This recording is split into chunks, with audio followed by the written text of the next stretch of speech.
that we will support a bipartisan spending agreement that meets the needs of the American people in terms of their health, public safety, and economic well-being, meaning legislation that makes life better for everyday Americans as opposed to continuing to make life more expensive for the American people. House Democrats have been clear that we will not support a partisan Republican spending bill that continues to gut the health care of the American people. That's not a clean continuing resolution. It's a dirty spending bill, and one that is unacceptable. This country is in the midst of a Republican assault on the health care of the American people. Republicans have ended Medicaid as we know it. Millions of people have lost or will lose access to their health care coverage. We confront a possible cut to Medicare of $536 billion. All across the country, as a result of the Republican assault on health care, hospitals, nursing homes, and community-based health clinics are closing. Millions of Americans face the likelihood of dramatic increases in their health care premiums, co-pays, and deductibles. Republicans have launched an unprecedented assault on medical research, including research for children with cancer. In addition to attacks on the Centers for Disease Control, vaccine availability, and the public health infrastructure that has existed in the United States of America in order to keep the American people safe and healthy. Republicans have launched an unprecedented assault on the health care of the American people that is unconscionable and immoral. And it's our responsibility here in Washington to make sure that we aggressively push back against it. Questions? Republicans are trying to censure Ilhan Omar for some of her remarks about Charlie Kirk here. What do you think your responsibility is as the leader of the Democrats to curb rhetoric that might be inflammatory, and specifically that of Omar? We have made clear that political violence directed at anyone in any way or in any place is unacceptable in the United States of America, and every member of Congress and certainly the President of the United States have a responsibility to take the temperature down and ensure that we are lifting people up. There are many people who have doubled and tripled down on inflammatory rhetoric in the aftermath of the killing and assassination of Charlie Kirk, who hold extreme views outside of this institution. And the question that should be asked is, has the president brought the rhetoric down? Calling people sick, is that a reduction in rhetoric? Calling folks who are calling for retaliatory violence or suggesting that one could care less about bringing the country together, is that the leadership that this moment requires? I think we need to come together, not as Democrats or Republicans or independents, but as Americans. That's a responsibility for everyone. I haven't seen the Nancy Mace resolution, presuming that that is what you're talking about. Nancy Mace wants to lecture Ilhan Omar and Democrats about civility? Are you kidding me? It's not a serious effort. It's an effort to drive donors into her gubernatorial campaign. You think that she has gotten the message, meaning Omar, the message to bring down the rhetoric? I haven't read the Nancy Mace resolution, so I have no idea what Nancy Mace is talking about. But the notion that Nancy Mace is trying to send a message to Ilhan Omar or any of us is ridiculous. It's ridiculous. Thanks. If Republicans can't get to the CR, to the number needed for the CR, what is it Democrats want as their, like, what is your bare minimum to come back to the negotiating table? We're not going to negotiate in public, but what is clear, as we've said, is we will not support a partisan spending bill that Republicans are trying to jam down the throats of the American people that continues to gut health care. No one who is following what Republicans have done to rip away health care of the American people can reasonably suggest that responsible legislators should do anything other than push back aggressively to protect the health care of the American people and make sure that millions of folks don't have to deal with dramatic increases in their health care premiums, copays, and deductibles. Life in Donald Trump's America is already far too expensive. Donald Trump hasn't lowered the high cost of living, which he promised to do on day one. Costs aren't going down, they're going up. And Republicans have set in motion dramatic increases in the health care expenses of the American people, and Democrats are fighting hard to reverse it. Thank you, Mr. Leader. You talked about all of the reasons why you oppose the CR that just came out, but there is a provision in the text that allows D.C. to spend their local budget. That provision wasn't in the March budget. You support that particular provision. If Democrats oppose this CR and the government shuts down, what's your message to the folks of the District of Columbia? They are looking at Congress this week as these crime bills come forward, as the City Council looks for resources. What's your message to the City Council, to the mayor, to the constituents of D.C. if that provision doesn't? The District of Columbia should have its funding restored. That's a position that was adopted by Democrats and Republicans in the Senate. It's a Democratic-held position. It never should have been ripped away. This is a non-controversial issue, and the restoration of funding for the District of Columbia should be done on a suspension bill, receive bipartisan support, get it to the president's desk, and it should be signed into law. Thanks.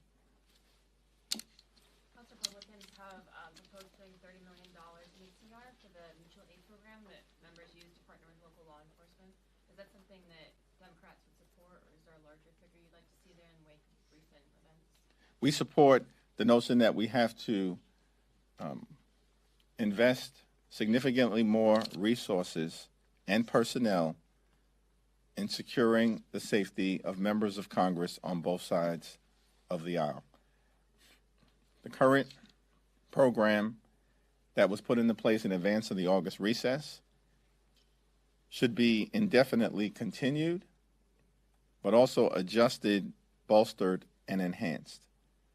And I'm very confident in the ability of Rosa DeLauro and Adriano Espaillat, who's the top Democrat on the legislative branch subcommittee of appropriations, to work with their Republican counterparts and do what's necessary and find a number in terms of resources that helps to secure the safety of every single member of Congress.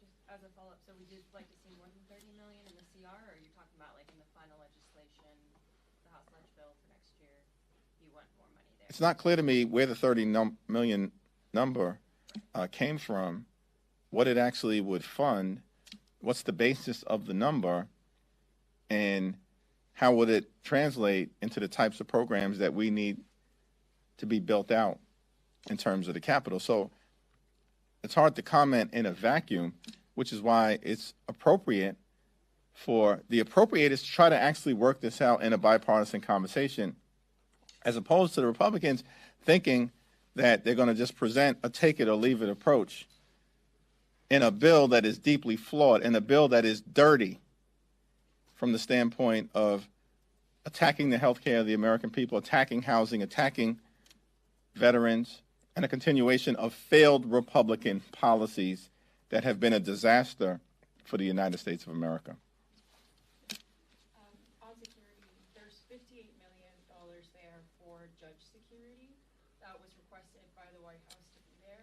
I wanted to get your thoughts here because they're asking for increased security for judges while at the same time judges have said that their rhetoric, their name calling to judges is the reason why threats to the judiciary are increasing. So can you comment on that discrepancy? Yeah, it's my understanding that of the $58 million, $30 million is being requested for executive branch enhanced security, and $28 million is requested for judicial branch security. And I don't know if the Judicial Conference, which is the governing body for the Article 3 judicial branch of government in the United States of America, has identified that number as what's appropriate. I think this all should be subject to a bipartisan discussion so that everyone who's engaged in public service can have their well-being secured so they can go about doing their jobs. Thank you, Leader. There was a vigil last night for Charlie Kirk. We counted only a handful of Democrats being there. Is there a reason for that? I don't know. I guess you'd have to talk to individual Democrats as to what else was going on and why they were present or why they weren't present. What about you? I had a meeting. Thanks. Question on the CR: are Democrats going to produce a concrete, proposal of your own, sort of a list of either a list or legislative text of what you want to see in the CR? What we've made clear is that Republicans, including as a result of the one big ugly bill, but not limited to that toxic piece of legislation, have engaged in a massive assault on the health care of the American people. That is objectively verifiable. Nobody can argue with that. And it's unacceptable, and it needs to be reversed. We've been very clear on that. And if Republicans want to continue to gut the health care of the American people, there will not be Democratic support in connection with a partisan Republican spending bill that continues their failed and toxic policies.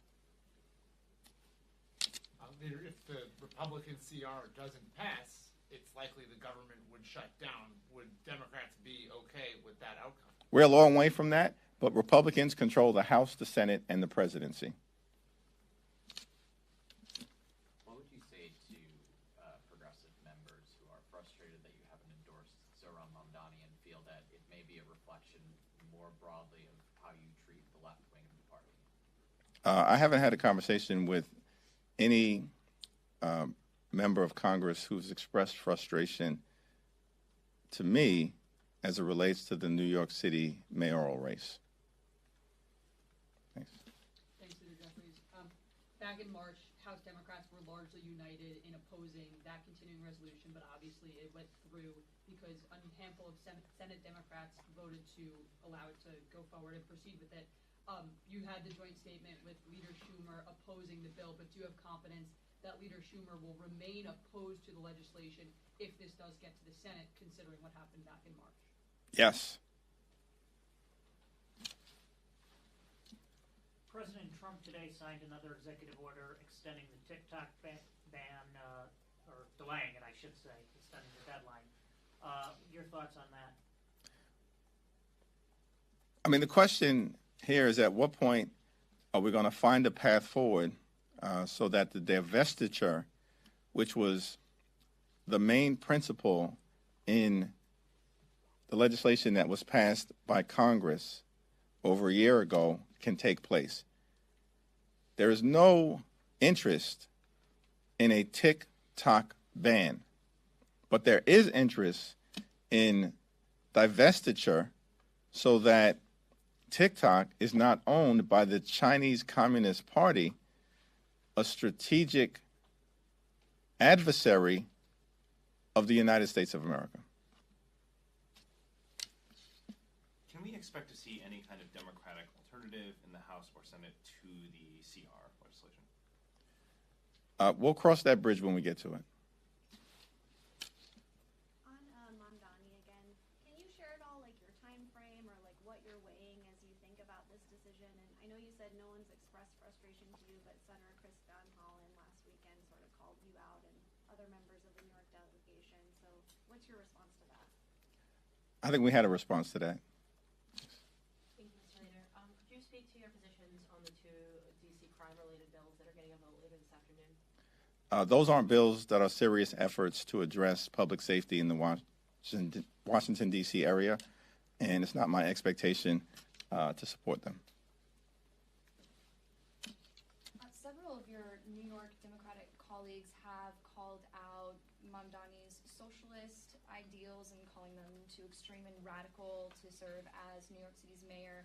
Are you comfortable with Mamdani's support of socialism, and, well, how do you feel about his socialist policies? You'll have to talk to my Democratic colleagues who have made comments, and I'm sure they will be more than willing to share their views about him.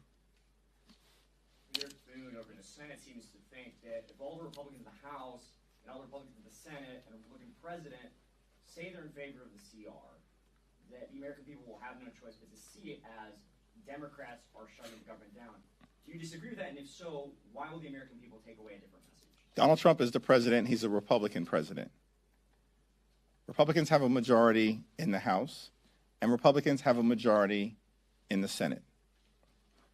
And we, as Democrats, have been very clear that we will support bipartisan spending legislation that meets the needs of the American people in terms of their health, public safety, and economic well-being by driving down the high cost of living in Donald Trump's America, which is far too expensive. Donald Trump made clear that Republicans want to go it alone, and he indicated publicly that he has no interest in talking to Democrats because he has no interest in dealing with the Republican-created health care crisis. Republicans have devastated Medicaid, are going after Medicare. Their behavior has resulted in the one big ugly bill that will close hospitals, nursing homes, and community-based health clinics all across the country, including in rural America. The Republicans are unwilling to extend the Affordable Care Act tax credits, which will result in dramatically increasing the premiums, copays, and deductibles of at least 20 million Americans.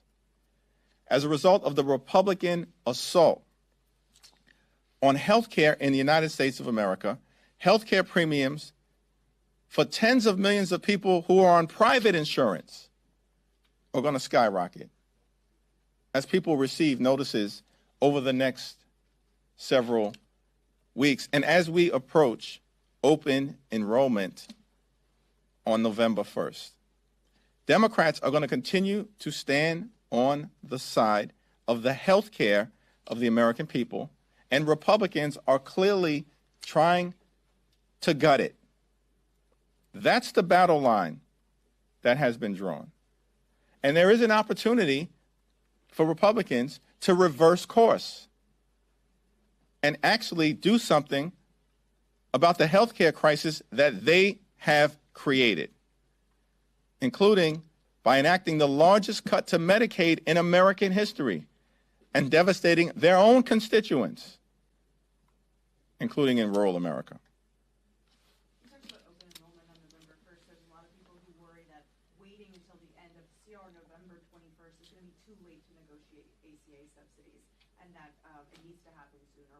Can you talk about the timing of this and why it can't be a separate negotiation, why it has to be something that's now? It's our view that we have to resolve this issue sooner rather than later because of the fact that notices are going to go out in a matter of weeks to millions of Americans who will be shocked by the fact that their health care premiums are about to skyrocket, in some cases by tens of thousands of dollars. And the open enrollment period will start on November 1st, which is why this has to be resolved sooner rather than later. The thing that's interesting is that Republicans have put forth a partisan spending bill that fails to address the fact that tens of millions of Americans are about to experience dramatic increases in their health care premiums and have done nothing about it because they could care less. They don't give a damn about lowering the high cost of living in the United States of America, but Democrats do. And that's why we've drawn a line in the sand as it relates to defending the health care of the American people and refusing to back partisan Republican legislation that will gut the health care of everyday Americans. The Republican partisan spending bill that they introduced is not clean. It's an attack on the health care of the American people that is continuing, and it's a dirty piece of legislation. Thank you.